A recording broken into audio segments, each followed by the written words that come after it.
Alors, recevez mes salutations révolutionnaires à Segbete Kamé. Ces derniers temps, vous m'avez manqué. Je vous ai aussi manqué, oui. Justement parce que, franchement, je suis chargé ces derniers temps, pour ceux qui le savent.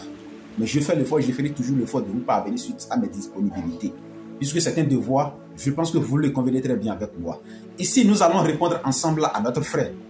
Ce frère d'ailleurs en qui je vois l'incapacité de provoquer son intelligence. Et c'est ça le malheur de la jeunesse, la majorité d'ailleurs de la jeunesse africaine.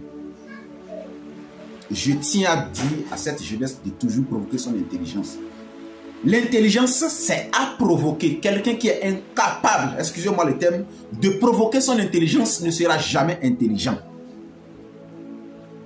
Ici, il dit qu'il prie pour moi, n'est-ce pas, afin que je sois toujours sur pied pour toujours préciser l'évangile de Jésus et Dieu. Mais à mon retour, moi je lui dis que moi je n'ai pas besoin des prières des individus d'ailleurs comme lui, par le nom de ces deux voleurs pour œuvrer dans mon objectif. Ces nazis, ces prédateurs, ces destructeurs, ces malheurs, n'est-ce pas, de l'Afrique. Je le dis puisque je sais quelque chose, j'en sais quelque chose, oui. Je ne veux pas, vous savez pourquoi? C'est parce que justement, dans ma vie, je n'ai jamais vu un divin aussi ridicule de cette planète comme ces deux voleurs.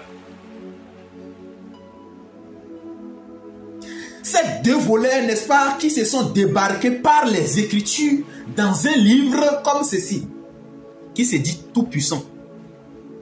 Mais malheureusement, ce sont des autoproclamés. C'est des gens qui s'accaparent, n'est-ce pas, des œuvres d'autrui. Et je vais vous le définir. S'ils ne sont pas capables, ici nous sommes dans Genèse où Dieu créa, c'est-à-dire il a la capacité de créer tout. C'est lui qui a créé tout. Le haut, la terre, le ciel, le vent, la nuit et tout. Les créatures, comme humains et les animaux. N'est-ce pas? Il a tout créé parce qu'il a la capacité et c'est lui qui détient la clé de tout. Sans lui, tu ne pourras pas pénétrer quelconque porte.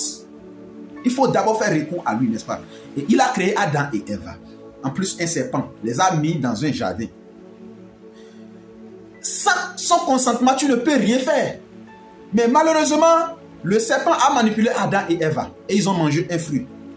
Mais dites-moi, est-ce que c'est parce que le serpent est plus puissant que ce divin? Ou bien ce divin est incapable, il s'est prétendu? Sinon, sans son consentement, le serpent ne pourra pas manipuler ces deux personnes, non?